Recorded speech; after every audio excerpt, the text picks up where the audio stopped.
So today we're going to be talking about drawing things in motion.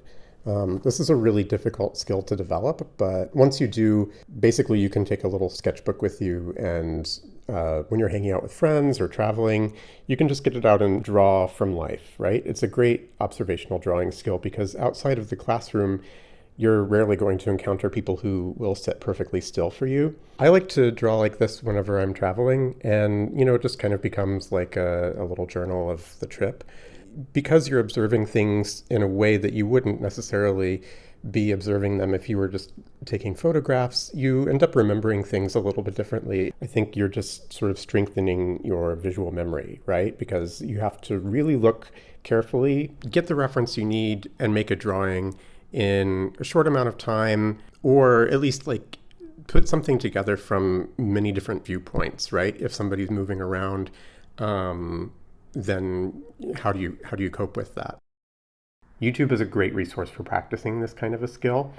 You can find a video with not too many edits where the person is either talking or performing, and you can get a lot of really good information. So you'll notice that people generally will settle into a couple different poses that are comfortable. Nina Simone here is taking a few different poses. There's the sort of three-quarter view, a profile, and where she looks directly into the camera is the third. So I do two different drawings here, and I jump between the two. So here you can see me starting one where she's looking directly at the camera. And then I did some really quick gestural drawings of her hands whenever they're up on screen, right? So work very generally at first and then start refining things. This is just the same as like a figure drawing. You never really know how long the pose is going to last. So try to get the majority of it down on the page. And I did practice a little bit. You'll get better the more you do this. So these are the first drawings that I did. All right, let's try one with color. I'm using some pastels this time. I want you to pay attention to how I'm blocking in the large shapes. Keep it really simple and really abstract, very, very blocky.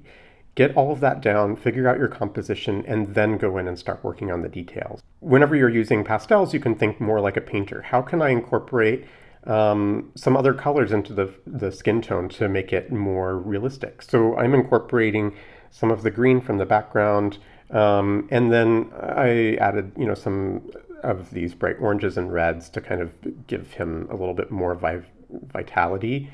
I didn't like how his shoulder was just kind of ending that way, so I decided to make it sort of a darker shape on a light background. Once I finished the portrait, I decided to have a little fun in the background, just kind of figure out what might look good back there.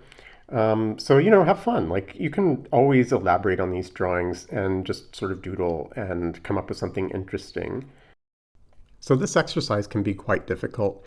This ended up being really challenging because the video cuts so frequently from one view to another, and I had a hard time getting enough reference for that profile that I started in the bottom left. It's fine. You can stick with it, or you can find a video that's a little bit easier if you're just getting started. And I would recommend go back, rewind, but never pause. Just keep watching. But notice I'm working from very loose gestural drawings to more specific things as I go.